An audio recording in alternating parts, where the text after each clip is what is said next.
Hi everyone, welcome back to my YouTube channel. Today I am making my first Belizean staple dish, rice and beans. Ever since I got here, I've been thinking so much about what I'm going to start with, and it just seemed like the obvious choice. I've been learning about all of the herbs and spices that make this particular dish Belizean, and I'm about to walk to the shops and get all of the ingredients. This is Maya Beach Police Station. Lovely little building. This is where I will end up if I break the law whilst I'm in Belize. So I'm going to try not to do that. Hi little guy.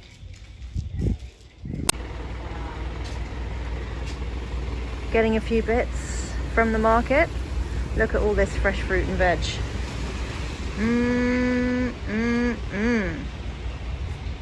Okay, so I have all my ingredients and we're good to go. I've got my can of kidney beans drained in the sink.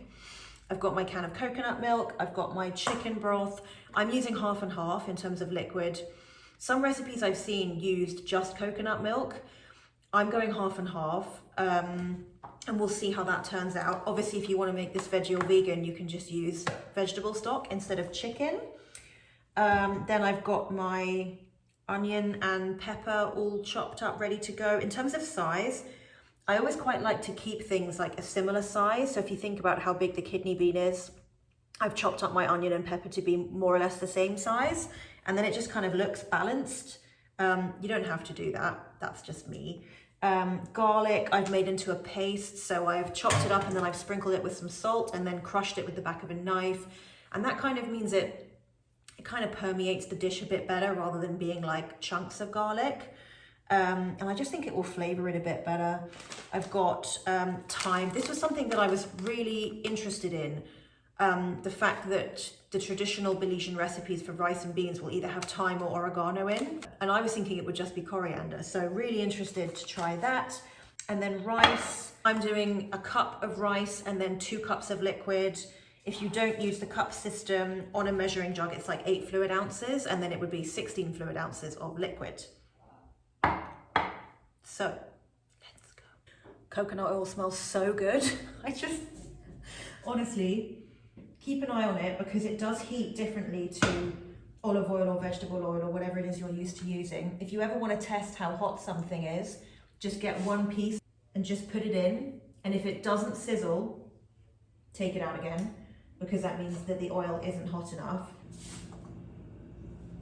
Yeah, so we are putting in the onion and the pepper first and letting that soften for a few minutes. Oh, it smells so good. Oh.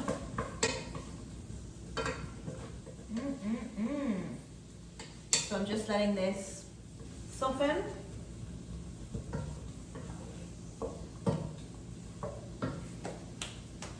So we're quite exact about the amount of liquid we put in because we don't want to put too much in because you want the rice to absorb everything.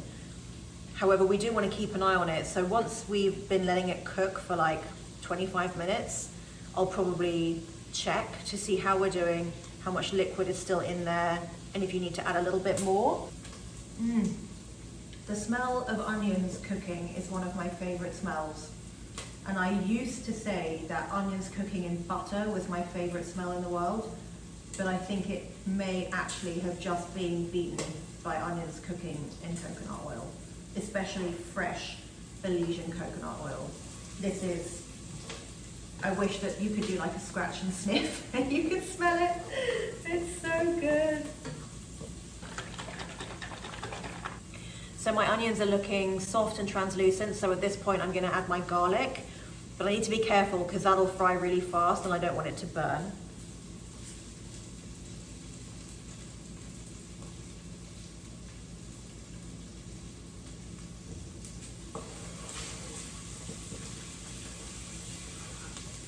I'm also going to add in my coriander stalk and a little bit of fresh dried thyme. That was about a 1/4 teaspoon that I put in. Oh, this smells so good. Oh, the thyme and the coconut oil. Oh, that smells delicious. Okay, I'm gonna put my rice in now because we want to toast the grains a little bit in the spices. So here we are, a cup of stock and a cup of coconut milk.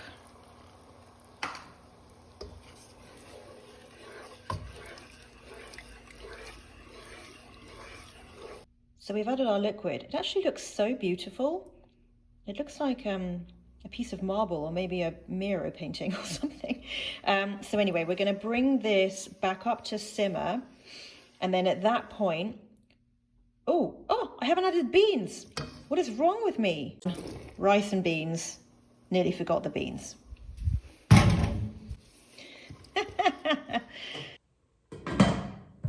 Okay, so I've turned it down a little bit, covered it, and now to wait and hope that I haven't messed it up. Okay, so all in all just then, I probably added about another half cup, which would be like 4 fluid ounces of liquid, and I split that between more stock and a little bit more coconut milk. It's smelling unbelievable. I can't believe how much the thyme gives to it. Like I never would have thought that herb, when I first saw that in some recipes, I just thought, how does that work? But honestly, it smells unreal. I'd put it in for it had been about 25 minutes. The rice was just ever so slightly still a bit too firm. So I'm literally giving it another 5 minutes and waiting for this liquid to absorb, and then it's go time. Look at this, soft, fluffy, moist, super aromatic.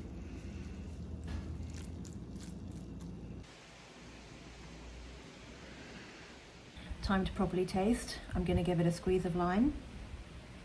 Okay.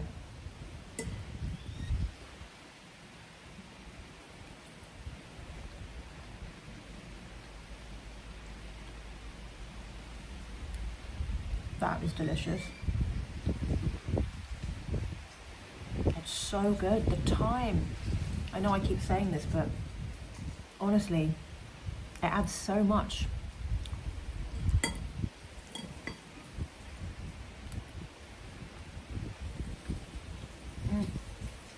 The sweetness of the pepper, the garlic, making the garlic into a paste was a really good idea. I'm glad I did that. I'm also glad that I added the stock because it does give it that kind of meaty weight to it, but then the coconut makes it so creamy.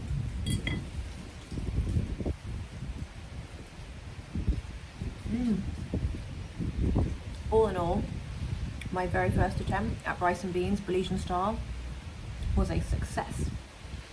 If you want to see more cooking experiments in Belize and beyond, give me a follow, give me a subscribe, follow me on Instagram, and leave a comment below if you like this video.